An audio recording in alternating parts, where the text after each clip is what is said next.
So I am working on a sci-fi weapon for an animation, and it's coming along. Most of the weapon I used basic tools and plasticity, things like extrusions, booleans.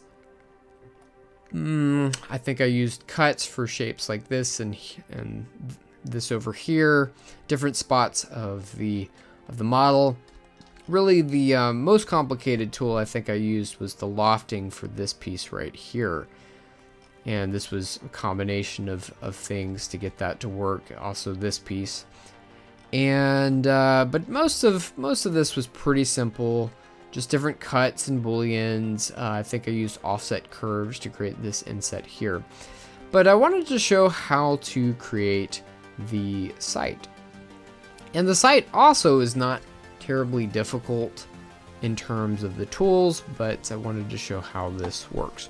So let me hide this, and we shall turn on our layer for the site. So this was sketched out based on some concept art, and this gives us our basic overall shape. And let's see. Oh, quick note.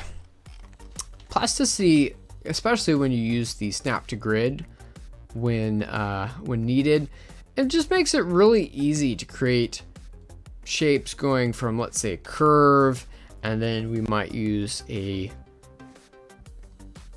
tool for the lines, and with snapping we can quickly create a shape that we can then extrude, and it's a really fantastic workflow for quickly prototyping our shape. So I'm going to delete this, and let me grab the face selection, and I'm going to grab each of these faces. I used this part right here, I created as a separate piece. So we're going to probably skip that in this video because it's really just a simple extra. And using the grid snapping, I'm able to just move along the units, and you may have to adjust the resolution of your grid depending on the precision that you need at any given time. But I find even when you're working with a balance of artistic / precision modeling, having the grid, just you can actually adjust it and you can get fantastic results. So with that, moving right along, going to grab each of these pieces and use Q to open the Boolean tool, and then Q again to create a union. All right, and let me hide my site here. And let's look at this from the side and extrude. Go, and we'll do something like that. And I think that's what I used for this shape here, and I'll show how that works in a second. Let's see, now we want to mirror this, so I'm going to click the mirror tool. Let me make sure that I have this selected, and click the mirror tool. I'm going to click F because we have snapping on. We can pretty much spin this around and snap to this axis, and then click OK. Select both of these, press Q twice, and click OK, and we have this is now one unit. And I think I had to scale this down, so we'll do this in a second. Let me move this up here, and yeah, that looks like we have the right precision overall, but I believe I did have to scale this along an axis. So I'm going to hit the scale tool, press F, click the center here, if I can grab it. There we go. Come on, there we go. All right, so then I'm going to click that center and then go along this y-axis. And I believe I went somewhere around in this range here. And I'm going to say okay. I might have to adjust this, but we'll see in a second. So that makes this overall shape fit within the window that I've already sketched, and this was pretty much just a